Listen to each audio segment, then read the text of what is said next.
c'est parti pour les news. En tout premier, on va revenir sur le State of Play. Le State of Play, c'est le Nintendo Direct, mais de PlayStation, du coup, c'est pas un Nintendo Direct. Il a eu lieu jeudi à 22 h, 40 minutes d'annonce, étant donné que le PlayStation VR 2 est sorti dans la semaine. C'est très tourné autour du PSVR 2. Qu'est-ce qui a été annoncé? Premier truc, les jeux VR. Alors il y a eu pas mal de jeux VR. J'avoue qu'il n'y en a aucun qui a retenu mon attention, sauf Before Your Eyes, c'est ça. Enfin, c'est déjà sorti sur PC en vrai, hein. Si vous voulez jouer sur PC, vous pouvez. Faut aider des âmes à passer dans l'au-delà, tout très spirituel. Mais c'est très joli, je me dis ça peut être sympa à faire en VR, mais même pas en VR, ça a l'air très sympa à faire. Ce qu'on retient, c'est que les jeux VR, ça devient des vrais jeux. C'est plus des expériences. Avant, tu te foutais dans un train là, et t'allais te faire peur. Horizon Call of the Mountain là, ça a l'air pas mal. J'aimerais bien y jouer, mais c'est toujours 600 balles le PSVR 2, donc on n'est pas prêt d'y jouer. Mais pas mal. Des jeux et avec beaucoup de styles graphiques différents. À la base, la VR c'était dégueulasse, on va pas se mytho. Maintenant, en jeu, on a des très beaux trucs. On a ça. Tu sais qu'il y avait déjà Super Hot qui était bien en VR. Beat Saber, mais c'est un jeu de rythme. Ça fait faire du sport, c'est bien, mais c'est pas une aventure où que tu suis.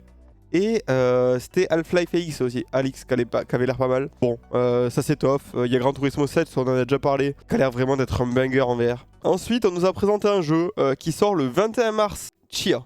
Alors c'est très stylé.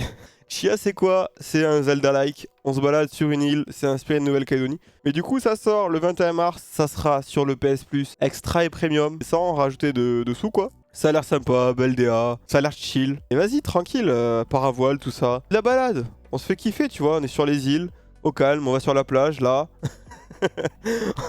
On fait du bateau, ça rappelle les vacances, j'ai envie de jouer à ça. Ensuite, pour tous les otaku, toutes les PP manga sur Twitter, on vous voit, il y a eu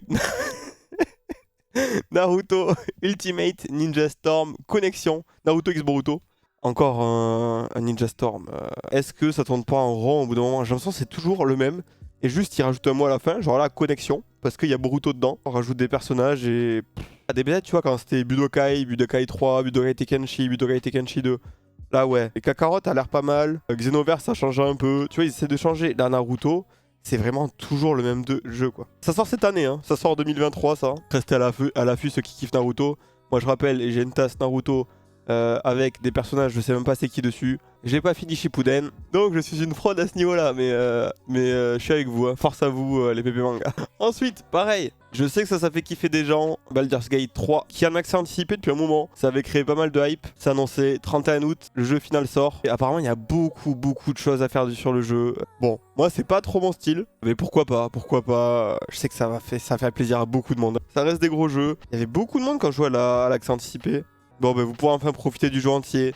Si les gens sont hypés, de toute façon, par la sortie du jeu, c'est que l'accès anticipé plaît. Sinon, ils s'en battraient les couilles. Hein. Ensuite, ils nous ont présenté le mode VR de RE4. Le mode sera gratuit sur PSVR 2.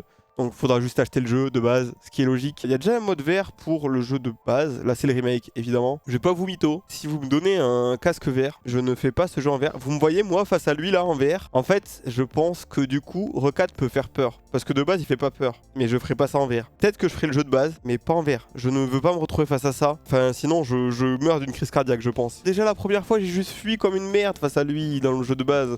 Alors là, il fait encore plus peur avec ses yeux déformés, là. Ses yeux sont même pas droits. Enfin, j'ai pas envie de me retrouver face à lui. Là, c'est plus du strabisme, là. Il y a un au-dessus de l'autre. C'est plus du strabisme du tout. C'est un souci de déformation. Enfin, s'il a un sac sur la tête, je pense que c'est pas pour rien. Parce que sans le sac, il fait encore plus peur. Un jeu VR que je ne ferai pas en VR. Là, ça a été la grosse annonce. Le gros truc qu'on attendait ou pas. Parce que perso, la hype était descendue dès les premières images qu'on avait vues. Pour ma part, Suicide Squad, c'est un jeu de Rocksteady qui ont fait la trilogie Batman Arkham. On oublie Origin. Merci, qui n'est pas par Rocksteady d'ailleurs. Et derrière, ils enchaînent avec Suicide Squad. Ça se passe 5 ans après Arkham Knight. C'est un jeu en coop. Ça sort le 26 mai. Et vous jouez du coup la Suicide Squad, les méchants, Harley Quinn, King Shark, Boomerang et Deadshot. Et vous devez affronter du coup la Justice League qui a été corrompue par Brainiac. On a vu des images. Le problème, c'est que Arkham, la trilogie Arkham sont des bangers. Faites-les, ils sont trop bien. Arkham Asylum City Night, du génie. Je vais les refaire un jour. À chaque fois, j'y pense. Et puis, ça fait 2 ans que j'y pense et je les ai toujours pas refait. On a vu du gameplay de Suicide Squad. Comment dire? Ça ressemble à du gâchis. Le gameplay a l'air nul. C'est des grands sauts. Ça ressemble beaucoup à Avengers, qui a été un four monumental. Ça fait peur. J'ai trop peur de ce jeu. Je l'achèterai pas. Déjà, il y a eu Gotham Knight qui est sorti il y a pas longtemps avec les gentils, du coup, les potes de Batman, qui avait l'air pas terrible, qui a eu des très mauvais retours. Ça a pas l'air terrible non plus. C'est un game as a service, c'est-à-dire beaucoup de DLC, des season pass, cosmétiques. Mais des DLC avec des nouveaux persos, une suite de l'histoire, une connexion internet obligatoire, même si vous jouez en solo. Pourquoi faire? C'est chiant, c'est chiant. Et les combats a l'air moins dynamique, ça a l'air chiant, le gameplay a pas l'air fou. C'est dommage parce qu'ils avaient une pépite entre les mains. Ils ont fait Batman et juste ils n'arrivent pas à renouveler derrière. Ils n'arrivent pas à renouveler l'exploit de Batman. Je crois qu'ils avaient essayé un Superman et c'est très dur de faire un gameplay Superman parce que Superman est tout puissant. Donc il faut que tu arrives à le faire évoluer au fur et à mesure du jeu. Donc c'est compliqué à faire. Bon, ils ont préféré la suite Squad. Bon, ça risque de faire comme le film, hein. Le premier, pas le deuxième. Le deuxième est pas mal. Si vous êtes vraiment fan de l'univers, allez-y, mais je vous conseille pas de foutre le plein prix, hein, quand même. Gros morceau de la semaine, ça a pris une grosse part de la semaine. Le gros dossier, c'est le rachat d'Activision Blizzard par Microsoft. Ça a été entamé le 18 janvier 2022, dont le gros morceau qui pose problème. Il n'y aurait pas eu ça, je pense, ça aurait posé beaucoup moins de problèmes, mais il y a Call of Duty au milieu, qu'on aime ou pas. C'est un mastodonte dans l'industrie, hein. Ça fait partie des jeux qui font le plus vendre chaque année. Rachat annoncé pour 69 milliards. À chaque fois, le chiffre me bute. Il faut que Microsoft et PlayStation, parce que PlayStation s'y oppose, évidemment, donc c'est là le principal truc.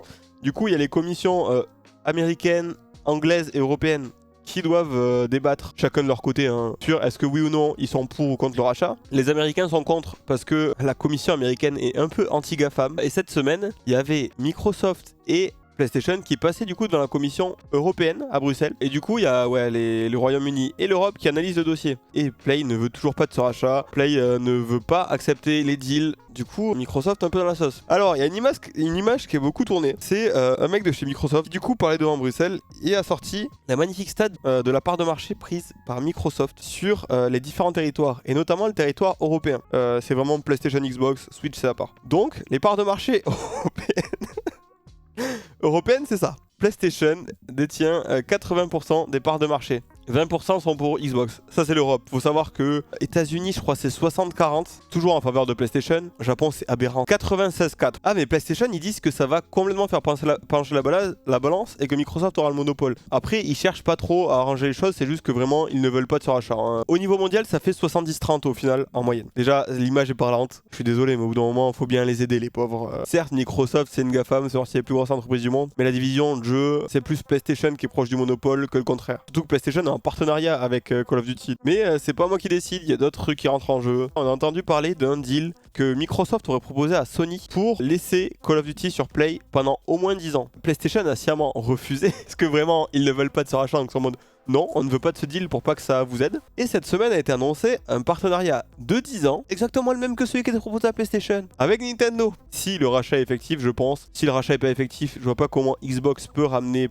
Call of Duty sur Nintendo. Donc si le rachat est effectif, Microsoft s'engage à ramener Call of Duty aux joueurs Nintendo. On ne sait pas sur quelle console pour les 10 prochaines années, ainsi que d'autres jeux Xbox. Donc le deal est signé, les jeux Xbox c'est sûr. Call of Duty sera seulement si le rachat est effectif. Les gens se demandaient à quoi va ressembler Call of Duty sur Switch du coup, parce que c'est la seule console Nintendo qu'on connaît actuellement. Pour rassurer les gens, il y a un mec de chez Microsoft qui a dit c'est ce à quoi les gens vont s'attendre. Les gens s'attendent à de la merde, donc ça rassure pas vraiment les gens, il a mal choisi ses mots. Si, on a compris le truc. Mais donc ça sera Day One sur console Nintendo, avec les mêmes fonctionnalités, le multijoueur et tout. Parfait, ça amène des joueurs en plus. Donc PlayStation qui dit ça va limiter le nombre de joueurs de Call of Duty à seulement leur plateforme et du coup faire exploser leur plateforme, ils sont en mode non regardez, on ramène de nouveaux joueurs, on ramène des joueurs Nintendo. En plus, ils ont annoncé un partenariat avec Nvidia pour ramener les jeux Xbox sur GeForce Now, le concurrent du xCloud. Ils sont vraiment en train de faire des partenariats avec tous leurs concurrents, sauf PlayStation qui ne veut pas des partenariats apparemment, pour dire regardez, on accepte la concurrence et on les aide même. On leur file nos jeux. Alors que c'est leur jeu, tu vois. Bon, après, ça les aide aussi, hein, parce que racheter ça, croyez-moi que racheter Call of Duty, c'est pas mal. C'est pas mal de mailles qui rentrent. Les jeux Xbox, ça arrive sur GeForce Now. GeForce Now, c'est dispo sur téléphone, donc parfait. Call of Duty arrivera dessus, évidemment, si le rachat est fait. Faut savoir qu'à la base, Nvidia était opposé au rachat. Donc, Microsoft est en train de s'ouvrir. PlayStation se ferme de plus en plus. Là, ils commencent à sortir leurs jeux sur PC, mais c'est quelques mois après. On rappelle que PlayStation était contre le crossplay à la base parce qu'ils voulaient pas que leurs joueurs soient exposés à des joueurs d'autres systèmes. Si les commissions disent non, c'est vraiment de l'anti-Microsoft. Après, j'avoue, je suis pas neutre dans ce débat. Moi je suis pour le rachat. Surtout que Activision me saoule, vous le savez. Là il y a une nouvelle saison de Call of Duty. Elle m'a cassé les couilles. J'ai regardé la roadmap, j'ai fait ok, Call of Duty c'est fini pour maintenant. Les rumeurs sur le prochain code, elles sont pas bonnes du tout. Ça a l'air d'être un DLC qui se transforme en jeu.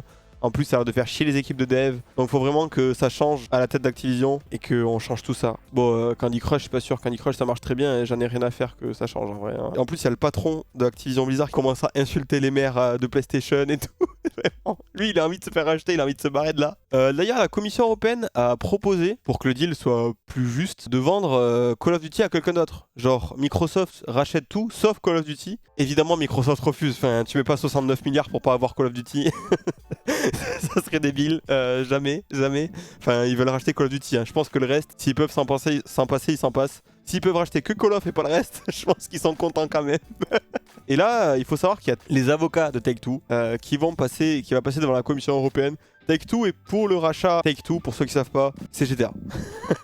Et il pèse un peu dans l'industrie. Deuxième jeu le plus vendu de tous les temps, GTA 5, on rappelle. Septième jeu le plus vendu, Red Dead Redemption 2, c'est les mêmes. Donc voilà, Take-Two, il pèse un peu. Il y a beaucoup de documents qui sont donnés aux commissions pour faire passer ça avec des leaks, des choses qu'on ne sait pas encore sur le futur de l'industrie. Les commissions doivent savoir ça, pour savoir ce qui va se passer et du coup, est-ce que ça vaut le coup ou pas de dire oui ou non. Il y a un document qui a été rendu public du coup, qui stipule que le Nintendo Switch Online est disponible sur Switch et là c'est censuré parce que on va pas tout révéler non plus. Mais du coup, Nintendo Switch Online disponible sur deux périphériques. Le Nintendo Switch Online, il y a Switch dedans. C'est dispo que sur Switch. Est-ce que ça veut dire qu'ils vont rendre le Nintendo Switch Online dispo sur autre chose, sur Xbox, avec le partenariat, et du coup rendre toutes les consoles virtuelles dispo sur Xbox? Ça semble bizarre. La principale hypothèse pour ce serait une nouvelle Switch. On en parle tout le temps. Bon, en vrai, ça fait 10 ans qu'il y a des rumeurs de nouvelles Switch. Ça va arriver pas avant l'année prochaine, c'est sûr. Je donne 2 ans max à la Switch et après c'est fini et on passe à la suite. Hein. Mais le pack Mario du film là, c'est vraiment pour épuiser les dernières Switch de base qu'ils ont, je pense. Parce que vraiment, sortir le même pack qu'en 2017, mais juste avec des autocollants de Mario le film, oui, ça va faire vendre parce que Mario le film va faire vendre des jeux Mario. Là, ils sont vraiment en mode il faut écouler des Switch, il faut que la Switch devienne la console la plus vendue de tous les temps, ou au moins la deuxième derrière la PS2, devant la DS. Bon, c'était la fin. Putain, on a beaucoup parlé de ce procès, hein. Ce rachat. Il y a des trucs qui sortent tout le temps. Ça sera terminé un jour. Hein. Quand on sait pas, mais un jour ils vont conclure et on verra si ça sera positif ou négatif. Mais j'espère que ça se fera. Et du coup, on va parler du jeu qui sort cette semaine. Je l'avais pas vu venir, j'avais pas capté à l'avance, mais ça a l'air pas mal. C'est Wulong Fallen Dynasty, fait par Team Ninja, qui ont fait les Ninja Gaiden, Nioh. Et du coup, ils sortent ça le 3 mars. Ça sera sur Game Pass, donc c'est parfait. C'est un Souls-like en Chine féodale, avec des monstres du lore chinois. La démo est dispo. Si vous voulez la faire. C'est le début du jeu, donc votre save sera gardé pour le jeu final si derrière vous faites le jeu final. Vu que c'est sur le Game Pass, je vous conseille d'essayer au moins. En plus, il faut savoir que la démo vous donne accès à un DLC. J'aimerais bien faire Elden Ring un jour. Pourquoi pas ça? L'univers me plaît. Je vais attendre les retours, comme d'hab. Après, c'est dans le Game Pass, hein. Je perds 0€ à y jouer. Ça me donne plus envie qu'Harry Potter, je dirais. Alors si j'ai le choix entre les deux, je pense que je joue à ça avant Harry Potter.